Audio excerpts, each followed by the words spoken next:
few years back, I had a oil starvation problem in this 223 motor. I was headed up a hill and I was on it pretty hard, and all of a sudden the oil pressure just plummeted. Shortly after that, I heard a knock, and so we drug it home, pulled a pan, and found out I had spun 2 bearings. So we tried to figure out, do we fix the motor, or do I take the 289 that I have in the barn and put it in here? Well, that sounded pretty enticing because it came out of a drag car. And so we started evaluating what we'd need. Motor mounts. Might need an oil pan because it's going to conflict with the I-beam that's in here with a pickup tube. Or do I change the whole front suspension and go with independent front suspension, disc brakes, and power steering? Because if you're going to put more weight in here, it's going to be harder to steer. And if that happens, then the whole front end needs to come off. Then you need a power steering pump, and then you're going to need a brake setup for that. And then on the steering end, the question is, do you keep that old steering column? Because you're probably going to change the transmission. And so the column is probably going to want to be changed because you got 3 on the tree. You're probably going to go with a floor shifter. And so you got to cut a hole in the floor. You need a transmission mount. In fact, I need a transmission. You need all exhaust on that. You're going to need a drive line. Some are going to ask, are you going to go with that same old rear end, or are you going to change that? And if you change that, then you're probably going to want to change the suspension, a 4-link or something like that. Then you probably might want wider tires, and so you're going to have to widen the fenders. Now it's not going to match up with the running boards, so do you make custom running boards? As you can see, it never ends. One thing leads to another.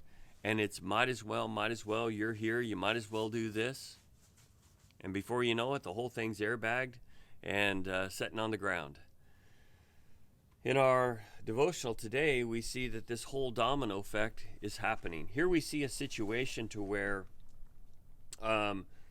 Hagar, the handmaid, that more than likely came out of Egypt, is being kicked out of the household to go back to Egypt. Well, this whole thing started in Genesis chapter 12, where Abraham had been following the Lord by faith, and so he ends up in Canaan, where God had led him, but there's a famine.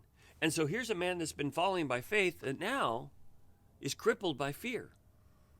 And so he takes his family down to Egypt, and he continues in this fear. It talks about in the passage there in Genesis chapter 12, it talks about how he's really wanting to save his own skin in verse 13. So he tells Sarah, say that thou art my sister,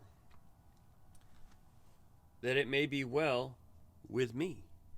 And so then what happens is in verse 16, we find that he entreated, or he gave Abraham sheep and oxen and asses and maidservants and men servants. And then it says he also gave him camels. So he increased in his wealth while he was down there. He got servants while he was down there. He got maids while he was down there.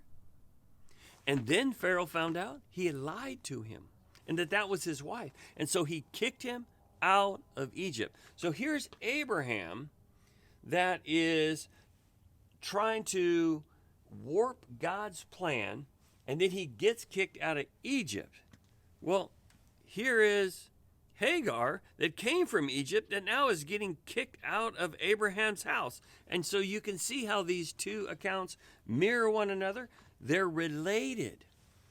Not only do you see this drama that's happening, but you also see that all those blessings, worldly blessings that Abraham got while he was in Egypt, created a problem between his herdsmen and Lot's herdsmen. And so they split. Lot ended up going down to Sodom and Gomorrah. That ended up being an absolute disaster for Abraham, for Lot, for Israel later on with the Amorites and the Moabites. That created a major problem. And it all started here with this lie. He did not realize that this was going to be something that plagued him for generations. In fact, it's still plaguing us today. So be very careful about the decisions that you make.